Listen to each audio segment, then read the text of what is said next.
So we just had the developer live stream for Season 5 of Diablo 4, and with that we got the massive length of patch notes going over all the unique changes, all the new content, all the class changes, and everything else coming with Season 5. Now, one thing they actually missed in these patch notes is all of the new uniques coming with the season, because we're actually getting quite a lot. So I wanted to go over all of the new uniques we're getting with Season 5, primarily focused on their unique effect. Because while we did get a look at all of these new uniques coming, we don't know if the affixes on these are going to be changed, because pretty much every other unique in the game are getting their affixes changed pretty heavily. So I mainly just wanted to go over the unique effects of all of the new uniques. So starting off, we have 5 new general uniques so all classes can use them, starting with one of the craziest being the Crown of Lucian, and its special effect is gain 75% resource cost reduction, and each time you spend primary resource on a skill, you gain up to 25% multiplicatively increased damage, but 25% increased resource cost for 4 seconds, stacking up to 5 times. So this is a unique that's giving you massive damage increases, giving you some massive base resource cost reduction, but as you use those skills, these effects increase. So once you're stacked up, you're going to be doing a lot of damage. Your abilities are going to be costing a lot more resources. Now, there are some builds in the game that use resource spending abilities, but you have so much resource cost reduction or other effects within that build that this wouldn't really affect you. So I think this crown is actually going to be pretty good overall. Then we have Endurant Fate, which are unique gloves. When you would be damaged for at least 40% of your max life at once, it is instead distributed over the next 4 seconds and reduced by up to 30%, and that's another multiplicative scaler. So these gloves are actually really good, and I think something like this would be probably pretty good for hardcore characters that are doing more in-game content, but for a lot of builds doing like, say, super high pit runs and trying to get, say, the highest pit runs possible, I think this may actually be used for some of those builds, because once you're going that high into the pit or into other content, you're going to be getting hit really hard, sometimes potentially being one shot, but using these you could be saved from one shots and just have a lot smoother incoming damage, which is much easier to keep yourself alive through. Then we have Lokren's Talisman, which is a unique amulet. Its special is you gain up to 0.5% critical strike chance per point of primary resource you have, up to 50%. Each point of primary resource above 100 grants 1% critical strike damage instead. So this is a very interesting and potentially really strong amulet that can just massively increase your critical strike chance, depending on having a lot of additional primary resource, up to just giving you 50% increased critical strike chance at all points. And then if you keep getting more primary resource above that 100, you're also now gaining more critical strike damage. So with some specific builds, this could be absolutely ridiculous. Then we have Rakanos Wake, which are unique boots. When you cast a skill with a cooldown, you explode, dealing some amounts of base fire damage in an AoE around you. These boots can be really good for specific builds. The first thing I would generally think of is maybe like a Sorcerer build, because Sorcerers are usually using like all skills with cooldowns or most skills with cooldowns. So this would just constantly be proccing. They can also make use of that fire damage. So there are a few different builds that may be able to get a lot of damage out of these. And then finally, we have Shard of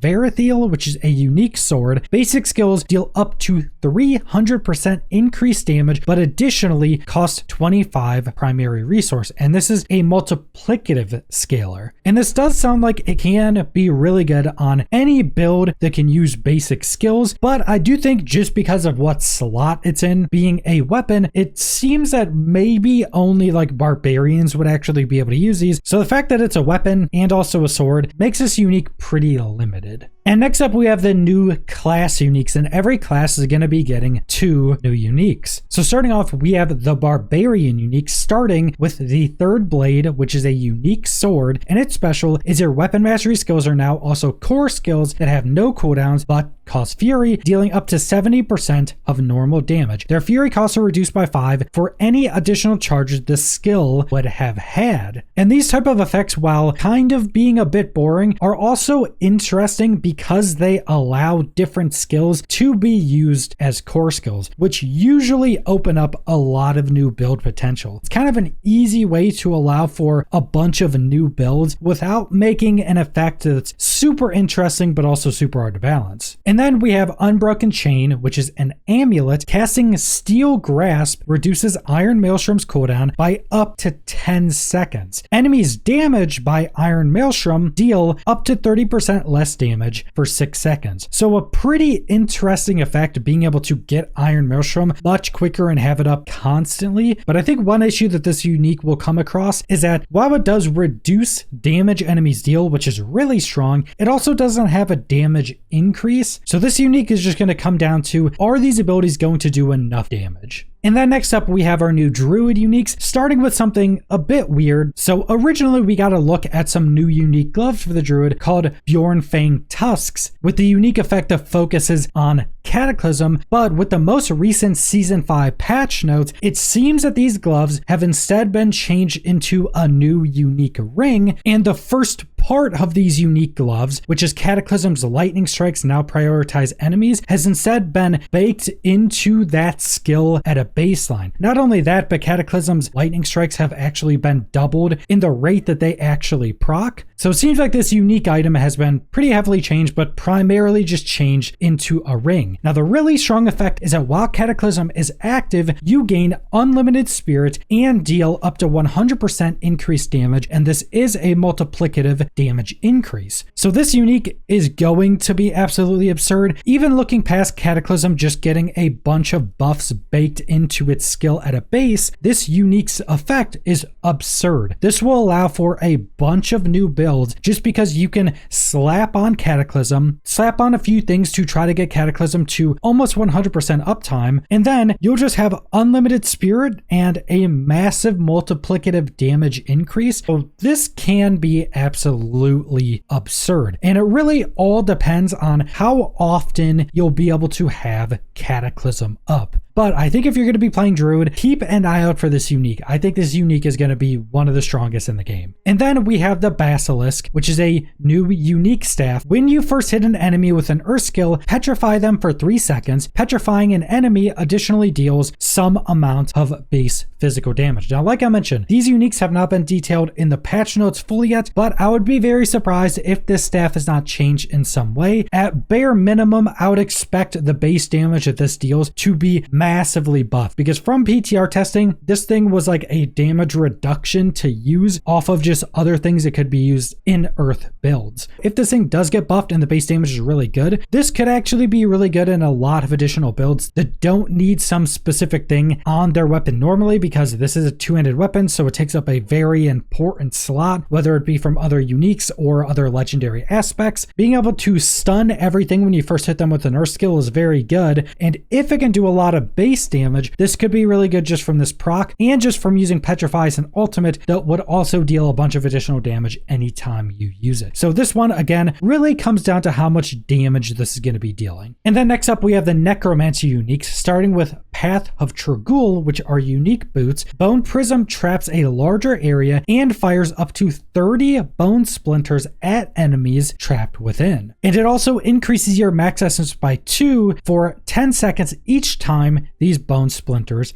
hit an enemy. So this is a really interesting effect. Bone Prism being much larger, being able to spawn 30 bone splinters within your Bone Prism, potentially doing a lot of damage, and then massively increasing your max essence by a large amount depending on how many enemies were in there. So there is a lot of different things these boots can tap into, and I think this is one of those uniques that may not seem super strong right off the bat, but when mixed with some other effects can potentially make some ridiculous builds. And then we have the Morticrux, which is a unique dagger. When consuming a corpse, there's up to a 30% chance to also create a decaying skeletal simulacrum that seeks enemies but cannot attack. When it dies, it explodes for some amount of base shadow damage. This effect is treated as a macabre skill. So basically, anytime you consume a corpse, you can now also spawn this new skeleton that runs at enemies, explodes, and deals a bunch of damage. And I think in a similar way to some of the other uniques, it really depends on how much damage this is going going to be dealing, because if it deals some decent damage, this could be really good for a lot of builds. And then next up we have rogue uniques, starting with Shroud of Condorus, and the special is casting Dark Shroud makes you immune for 3 seconds, but your evade cooldown is increased by 9 to 3 seconds. Evading while Dark Shroud is active leaves behind an explosion that deals some amount of base shadow damage and pulls in enemies. Now this chest piece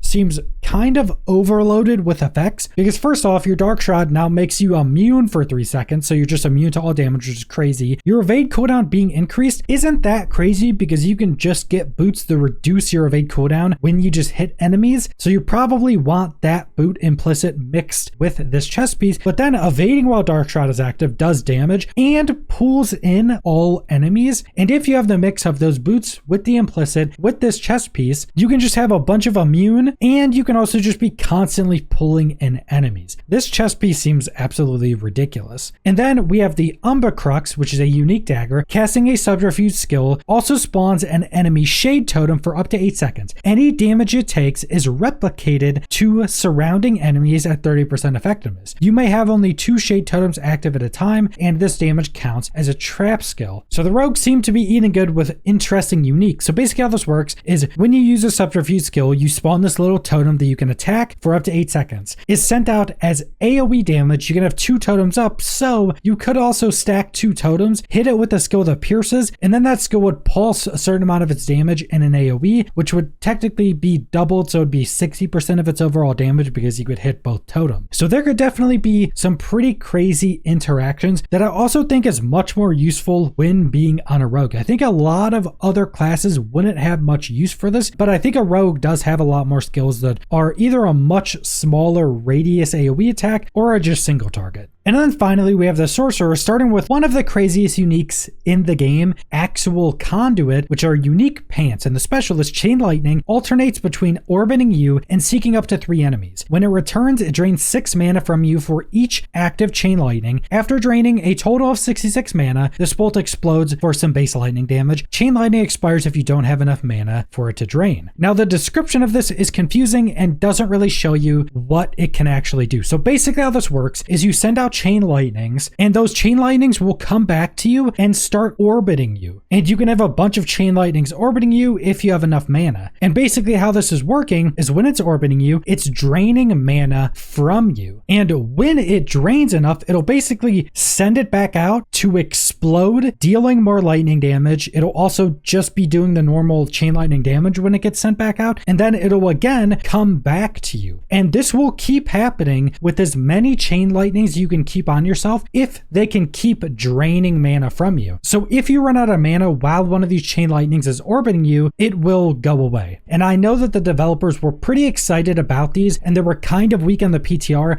and I do know that these have been pretty heavily buffed because this unique is just super interesting. It completely changes how chain lightning works. It adds in this mana drain effect, so you're not only going to want to be getting as much chain lightning damage as possible, you also need a lot of mana and a lot of mana regen, so these chain lightnings can constantly keep soaking up mana from you to be sent back out to do a bunch more lightning damage. So I think end game builds with these legs where you can get all of these different pieces working are going to be some of the craziest builds in the game. They're also going to be visually some of the craziest builds in the game. So if you're playing a sorcerer, keep your eye out for these legs. They're probably going to be ridiculous. And then finally, we have a Vox Omnium, which is a unique staff. And the special is casting a core skill, additionally fires 2 instances of either Firebolt, Frostbolt, or Spark, matching the core element of your last 2 non-core skill casts. These projectiles deal up to 90% increased multiplicative damage. So basically how this works is you cast a core skill, it'll cast multiple additional basic skills that deal some pretty massive damage, and what basic skill this casts is dependent on your last 2 cast non-core skill elements. So if you say use a fire skill and a frost skill before you cast your core skill, it'll cast a firebolt and a frostbolt.